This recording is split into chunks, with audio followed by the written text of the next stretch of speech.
अच्छा, बिस्मिल्लाहिर्रहमानिर्रहीम। अभी जो हमारा आज का टॉपिक है वो हम सेल साइकिल को दोबारा से डिस्कस कर रहे हैं। सेल साइकिल की जिस तरह मैंने आपको पिछले लेक्चर में बताया था कि 2 टाइप्स हैं। यहाँ पे आपको ये क्लियर नज़र तो नहीं आ रहा है, लेकिन इसको आपने देखना है। मैं पढ़ देता हूँ। माइटोसिस और दूसरी टाइप कौन सी है? मियोसिस।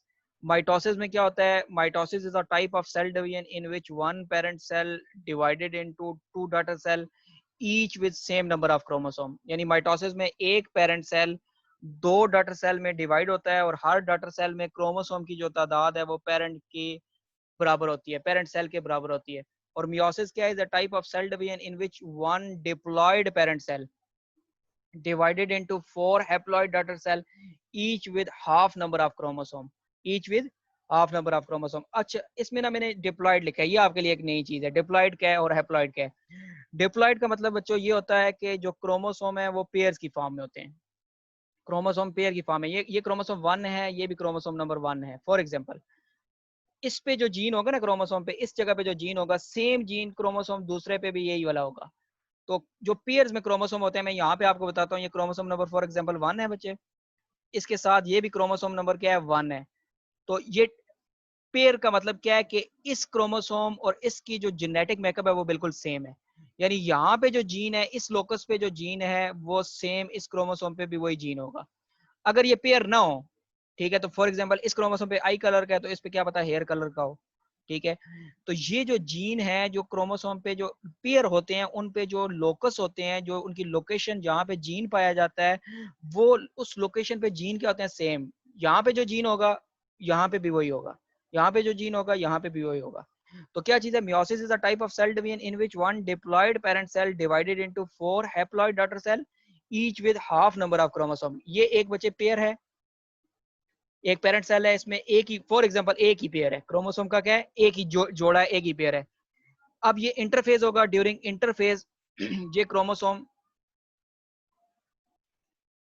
अच्छा, इसमें जो मियोसिस है उसमें डिप्लॉयड यानी ये जो क्रोमोसोम है पेयर की फॉर्म में। क्रोमोसोम क्या होते हैं? पेयर की फॉर्म में। मियोसिस में होता क्या है?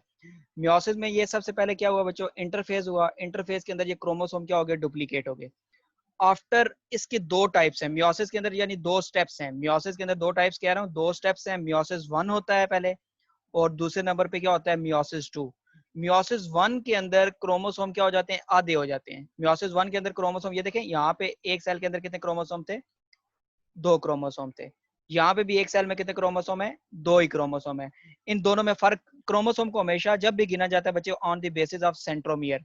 यानी ये क्रोमोसोम, ये भी एक क्रोमोसोम है, ये भी एक क्रोमोसोम है, और ये जो क्रोमोसोम है ये भी एक ही क्रोमोसोम है। इसको आपने 2 क्रोमोसोम कभी भी नहीं याद रखना। बाद बच्चे जो है ना, इस तरह जब 2 क्रोमेटिड होते हैं वो कहते हैं ये 2 क्रोमोसोम है। क्रोमोसोम को जब भी गिना जाता है बच्चे on the basis of centromere. अगर एक सेंट्रोमियर है तो एक क्रोमोसोम।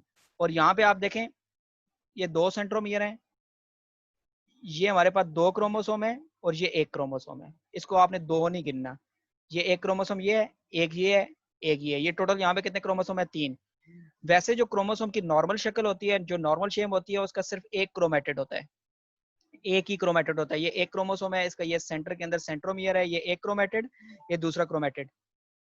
ठीक है, अब ये जब इंटरफेज होता है तो ये अपने क्रोमोसोम को क्या कर लेता है? डुप्लीकेट कर लेता है। मियोसिस में सबसे पहले जब सेल ने मियोसिस करना है, एक सेल ने में जब मियोसिस होगा तो क्या होगा? सबसे पहले उसने अपने क्रोमोसोम को डुप्लीकेट किया।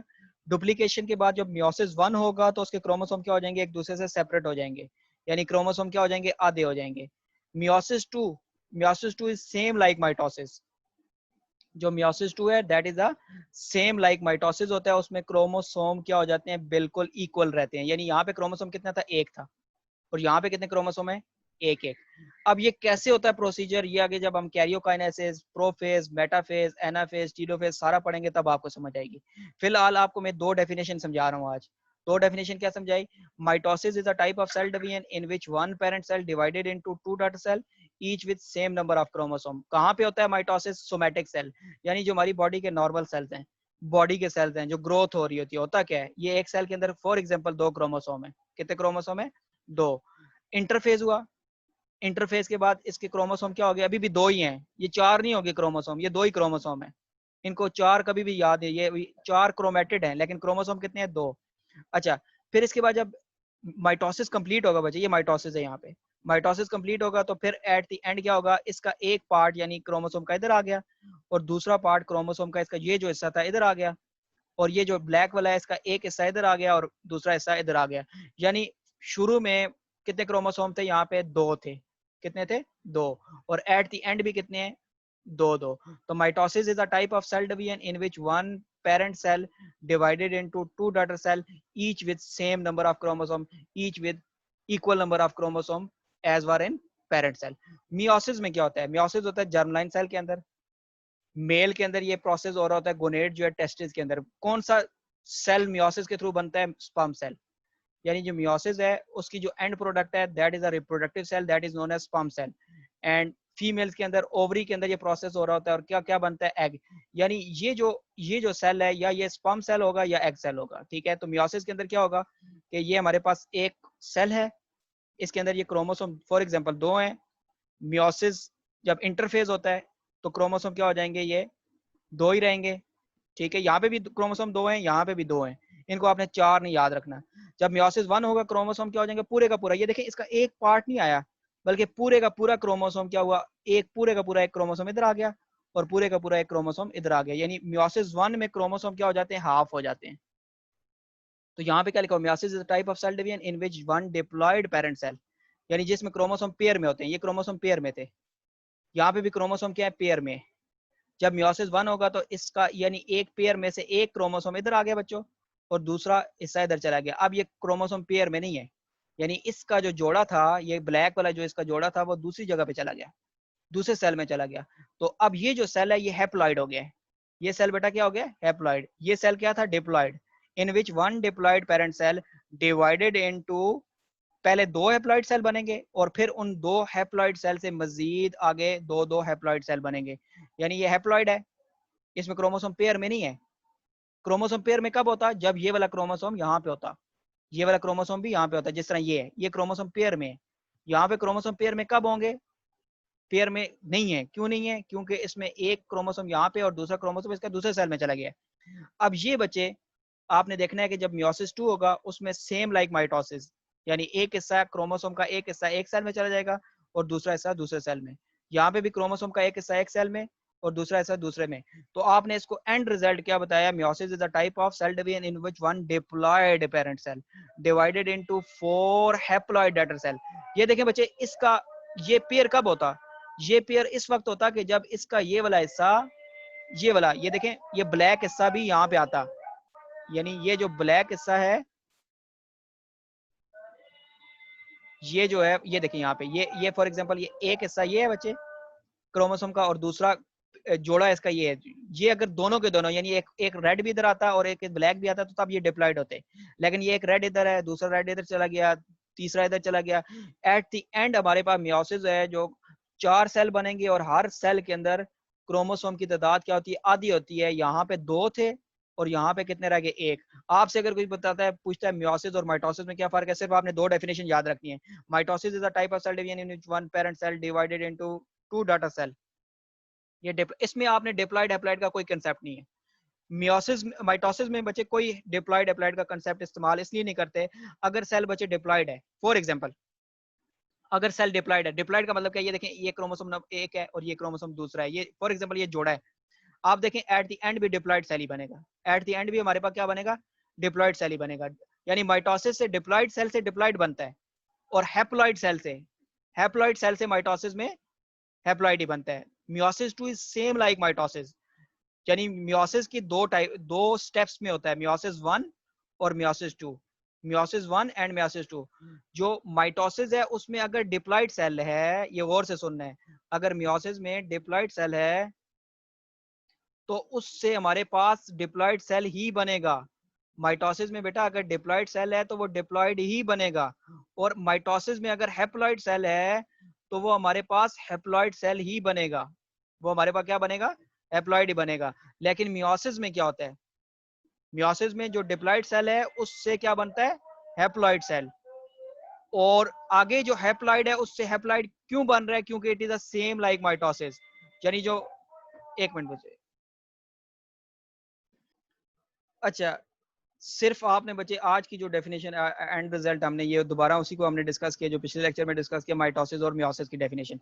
अब साथ ही इसके सेल साइकिल के मैंने आपको डेफिनेशन दोबारा बता रहा हूँ। Cell cycle is a series of events from time cell is produce, यानी एक सेल जब प्रोड्यूस होता है एंड प्रोडक्शन के बाद नेक्स्ट जनरेशन प्रोड्यूस करने तक उसके दरमियान में जितने भी इवेंट्स आते हैं, जितने भी स्टेप्स आते हैं, that is known as cell cycle.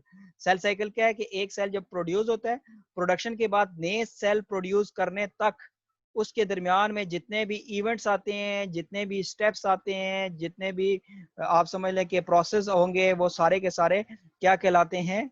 Cell cycle.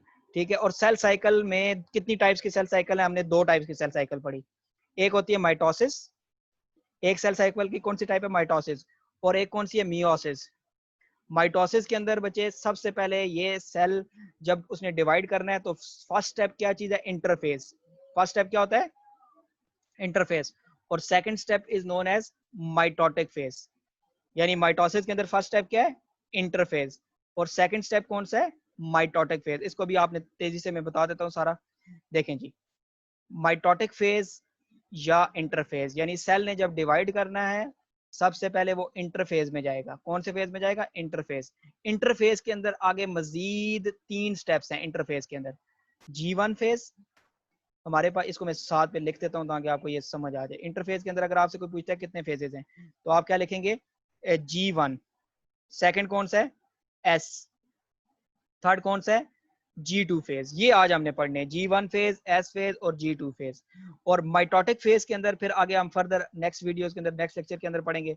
तो अब आपने बेटा G1 फेज, S फेज और G2 फेज पे आ जाना है और इसको समझना है अच्छी तरह, इंटरफेस को। और ये देखें जी, ये आपने, ये देखें, ये हमारे पास आ गया basically G1 phase. G1 phase यानी ये एक सेल है बच्चे, जब ये डिवाइड हो गया, यानी माइटोसिस जब उसने कर लिया, उसके बाद ये हमारे पास क्या कह रहे हैं? G1 फेज है। G1 फेज में क्या होगा? उसके बाद S फेज, उसमें क्या होगा? और G2 फेज, उसमें क्या होगा? ये भी आपने देखना है। G1 फेज में सिंथेसिस ऑफ प्रोटीन, यानी ये अपनी प्रोटीन बनाएगा। कौन सी प्रोटीन बनाएगा? जो आगे S फेज में यूज होंगी। G1 फेज में क्या करता है? सेल वो प्रोटीन बनाता है या वो एंजाइम बनाता है जो कि आगे S फेज में यूज होते हैं। किस फेज में यूज होते हैं? S फेज में। S फेज में क्या होता है? ये देखें जी, S फेज में पहले ये सेल का बच्चे, ये क्रोमोसोम का ये सेंट्रोमियर है और ये एक ही क्रोमेटिड है। S फेज में ये अपने क्रोमेटिड को डुप्लीकेट करता है। ये देखें, ये हमारे पास जब इंटरफेज हुआ, ये एक सेल है, जब इंटरफेज हुआ तो एक सेल के कितने क्रोमेटिड बन गए? 2-2। एक सेल के कितने क्रोमेटिड बन गए? 2-2। और ये क्यों बने? क्योंकि ये एस फेज में काम हो रहा है। G1 फेज में आपसे कोई पूछेगा तो क्या कहना है आपने? G1 phase is a simple phase, gap one phase in which the cell prepare their protein and enzyme that are used in next S phase and it grow their size and duplicate their organelle except nucleus. यानी G1 phase के अंदर nucleus के अलावा तमाम organelles duplicate होती हैं। तमाम organelles को, for example mitochondria, Golgi apparatus, endoplasmic reticulum, उनको डबल करेगा G1 phase, gap one phase में। एस फेज में क्या होगा? सेल अपने क्रोमोसोम को डुप्लीकेट करेगा। और G2 फेज बचे, that is a last phase of interphase. ठीक है। इसमें क्या करेगा सेल? जो माइटोटिक फेज के अंदर, यानी M फेज माइटोसिस या माइटोटिक फेज के अंदर जो आगे फर्दर हमारे पास प्रोटीन चाहिए, वो प्रोटीन ये प्रिपेयर करेगा। ठीक है। तो ये हमारे पास बेसिकली क्या चीज होगा? ठीक है, सिंथेसिस ऑफ प्रोटीन। ठीक है। और ये प्रोटीन बेसिकली क्या होंगी कि जो माइटोसिस के लिए चाहिए वो ये यूज करेगा। ठीक है। तो आज ये छली रेत वाला जो है ना, ये बहुत तंग कर रहा है। तो नेक्स्ट हम देख लेते हैं। मैंने आपको सेल साइकिल को, इसको दोबारा मैं एक बार सिंपल सा मैं आपको समझा देता हूँ। ये टोटल 3 फेजेज हैं इसके। इंटरफेज बच्चे लेंथी फेज है। ठीक है। माइटोटिक फेज से पहले होता है। इसमें G1 फेज, G1 फेज मैंने आपको बताया प्रोटीन प्रिपेयर करेगा, ऑर्गेनेल डुप्लीकेट करेगा, इसके अलावा एंजाइम बनाएगा जो कि आगे एस फेज में यूज हो रहे हैं। एस फेज में क्या होगा? सिर्फ सेल अपने क्रोमोसोम को डुप्लीकेट करेगा। और G2 फेज में क्या होता है कि ये प्रोटीन बना रहा है that are essential for mitotic phase, specialized for spindle formation. ठीक है। ये हमारा बच्चे क्या था? इंटरफेज। ठीक है। आज हमने पहले माइटोसिस और मियोसिस को डिस्कस किया और फिर इंटरफेज। लेकिन अब इंटरफेज में एक और चीज रह गई आपकी, उसको आपने बड़े इंपॉर्टेंट समझना है। बाज दफा क्या होता है? बाज़ दफ़ा बच्चे जब एक सेल डिवाइड कर जाता है, ठीक है, ये फॉर एग्जांपल देखें यहाँ से एक ये सेल पैदा हुआ, पैदाइश के बाद, प्रोडक्शन के बाद इस सेल ने आगे ये क्या कि G1 फेज किया, फिर S फेज किया, फिर G2 फेज किया, फिर M फेज के बाद ये एक सेल दो में डिवाइड हो गया। अब ये सेल दोबारा से आगे फर्दर सेल साइकिल चलाएगा। यानी यहाँ से साइकिल क्या चीज होती है? साइकिल ये होती है कि एक सेल जहाँ से स्टार्ट होता है वहीं पे आके ये एंड होगा। मतलब ये एक सेल यहाँ से स्टार्ट हुआ था और दोबारा ये आके फिर ये सेल दोबारा नया प्रोड्यूस हुआ और फिर इसने दोबारा नई साइकिल स्टार्ट कर दी। बाज दफा क्या होता है कि सेल क्या करता है कि ये जी नॉट फेज में चला जाता है। जिस तरह हमारे आई के सेल हैं या हमारे ब्रेन के सेल हैं, वो एक दफा जब डिवाइड कर देते हैं आगे फर्दर वो डिवीजन नहीं करते, उसे कहते हैं G naught phase. G naught phase वो फेज है जिसमें आगे फर्दर डिवीजन नहीं होगी। ठीक है, सेल अपने आप को स्टॉप कर लेते हैं आगे डिवीजन से। तो इसमें आपने देखना है जी नॉट फेज क्या है। ये देखें, नीचे आप आ जाएं। जी नॉट फेज क्या है? मल्टी सेलुलर यूकैरियोट में cell enter the G naught phase from the G1 phase and stop dividing. यानी वो डिवीजन स्टॉप कर देता है। फॉर एग्जांपल जो न्यूरॉन है, जो हमारे नर्व सेल हैं, जो जिसमें ब्रेन के या स्पाइनल कॉर्ड के, वो इनडेफिनेट पीरियड के लिए, यानी आप ये समझ ले परमानेंट जो है ना वो जी नॉट फेज में चले जाते हैं, वो आगे डिवीजन नहीं करेंगे। ठीक है, जो सम सेल्स हैं जी नॉट फेज में सेमी परमानेंट, यानी कुछ टाइम के लिए वो, जिस तरह लिवर के सेल्स हैं या किडनी के सेल्स हैं, ये जी नॉट फेज में रहते हैं, लेकिन अगर कोई रप्चरिंग आ जाए, कोई रिपेयरिंग होनी हो, तो ये दोबारा से डिवीजन स्टार्ट कर देते हैं। लेकिन जो स्किन के सेल्स हैं वो कभी भी जी नॉट फेज में नहीं जाते। स्किन के सेल हर वक्त आप देखते रहेंगे वो स्किन क्या होती रहती है, रिन्यू होती रहती है, बनती रहती है, बनती रहती है। ठीक है, तो यहाँ पे आपने एक और चीज देखनी है, the event of cell cycle और order and directional, each event occur in a sequential fashion and it is impossible to reverse the cycle. ठीक है, यानी ये नहीं है कि आप एस फेज से कहें कि आप G1 फेज में दोबारा चले जाए, नहीं, वापस नहीं आ सकती। G1 फेज से एस होगा, फिर G2 होगा, माइटोसिस। ठीक है, तो एक तो ये बच्चे आज हमने कुछ चीजें डिस्कस कर ली, माइटोसिस और मियोसिस को डिफाइन किया, फिर उसके बाद हमने इनको अच्छी तरह डिप्लॉइड सेल को पढ़ा, हैप्लॉइड सेल को पढ़ा, एट द एंड हमने इंटरफेस को पढ़ा। और इंटरफेस को मैंने एक चीज आपको बताना, मैं यहाँ पे मैं दोबारा से बता देता हूँ कि टोटल हमारे पास बच्चे जो इंटरफेस पे टाइम लगता है वो 90% लगता है। 90% जो टाइम है वो इंटरफेस पे लगता है, और 10% जो टाइम होता है, 10% जो टाइम है वो किस पे लगता है? माइटोटिक फेज पे। फॉर एग्जांपल एक सेल अगर 24 घंटे में डिवाइड करता है, मैं एग्जांपल दे रहा हूँ 24 घंटे में, तो बुक के मुताबिक हम कहते हैं कि 23 घंटे, बल्कि 23.5 आवर्स जो घंटे हैं वो किस पे लगाएगा? ये लगाएगा बच्चों इंटरफेस पे। और जो 30 मिनट है, ठीक है, 10% की बात करना, 30 मिनट जो है ये माइटोसिस में लगाएगा, 30% माइटोसिस में लगाएगा, यानी 30 मिनट। 10% जो है 30 मिनट किस पे लगाएगा? माइटोसिस में। और 23.5 मिनट्स मिनट कह रहा हूँ, आवर जो है, ये हमारे पास जो 90% है ये किस पे लगाएगा? इंटरफेस में। तो ये आज का हमारा टॉपिक था। ठीक है, इंशाल्लाह इससे आगे नेक्स्ट जो है हम माइटोसिस पढ़ेंगे। और